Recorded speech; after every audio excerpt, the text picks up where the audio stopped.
Good morning दोस्तों, एक बार फिर आपका अपना प्रिय डॉक्टर आदि आदि कश्यप मुंबई से मानो सलाह आपके लिए लेकर आया आपका मनपसंद program positive karma. Episode number है 1017। और दोस्तों, आज डॉक्टर आदि स्पेशल कुछ अलग हो जाए उसमें एक सुनाना चाहता हूँ कहानी, और कहानी का शीर्षक है कर्मों का हिसाब।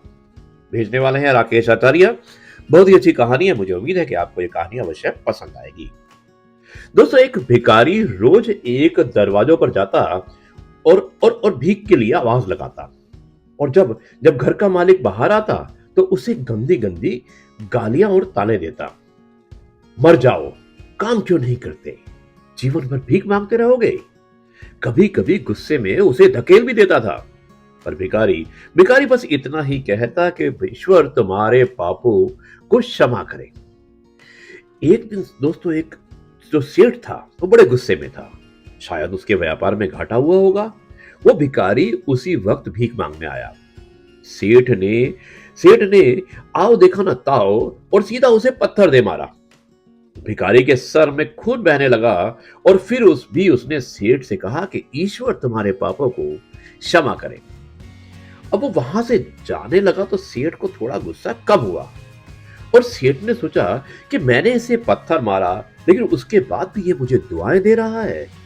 इसके पीछे क्या रहस्य है, ये तो मुझे जानना चाहिए। और वो जैसे ही भिखारी चलने लगा, सेठ उसके पीछे पीछे चलने लगा। अब कहीं कोई उस भिखारी को कोई भीख देता भी था तो कोई उसको मारता था। कभी जलील करता, कभी गालियां देता। पर भिखारी सिर्फ इतना ही कहता कि ईश्वर तुम्हारे पापों को क्षमा करे। दोस्तों, अब अंधेरा हो चला था और भिखारी अपने घर लौट रहा था। सेठ भी उसके पीछे था। और भिखारी जैसे ही अपने घर लौटा, एक टूटी फूटी खाट पर एक बुढ़िया सोई हुई थी, जो कि भिखारी की पत्नी लगती थी।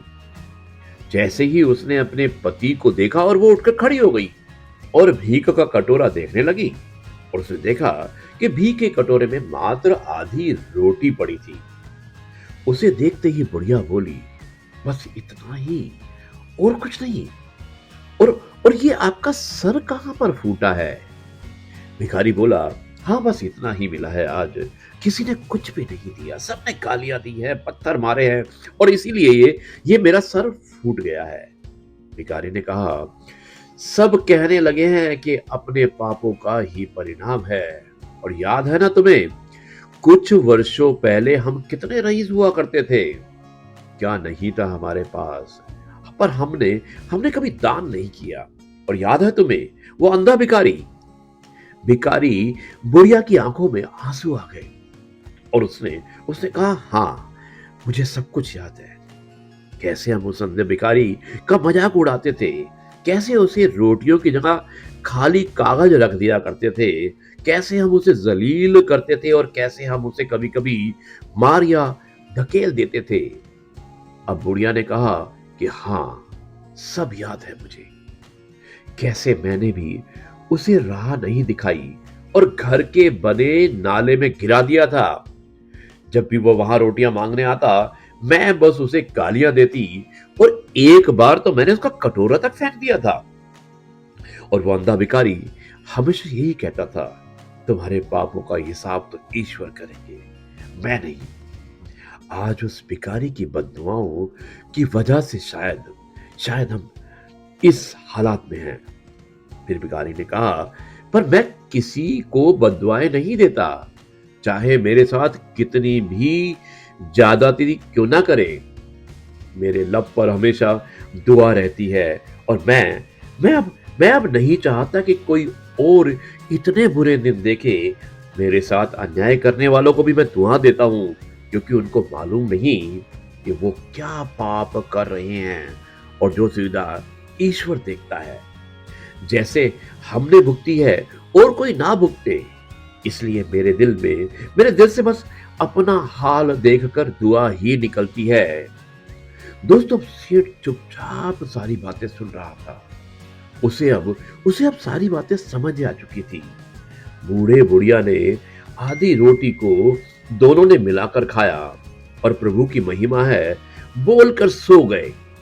अब अगले दिन वहां भिखारी भीख मांगने सेठ के यहां पर गया। सेम भिखारी, वही भिखारी। सेठ ने पहले से ही रोटियां निकाल कर रखी हुई थी।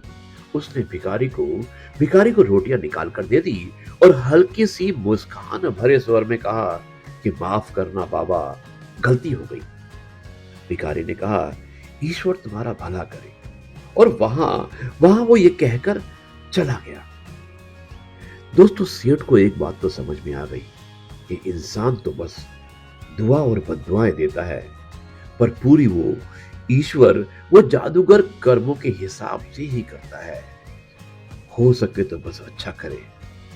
वो दिखता नहीं है तो क्या हुआ, सबका हिसाब पक्का रहता है उसके पास। इसलिए दोस्तों, सदैव प्रसन्न रहिए और जो प्राप्त है वही पर्याप्त है। यही मैसेज है आज की इस कहानी का और आपके अपने प्रिय डॉक्टर आदि का। दोस्तों, अब मैं इस कार्यक्रम को यहीं पर समाप्त करता हूँ और कल आपसे एक बार फिर मुलाकात करेंगे कुछ नई बातों के साथ, कुछ नए विचारों के साथ। तब तक के लिए आपसे कहता हूँ नमस्कार, जय हिंद, जय गुरु जी, शुक्राना।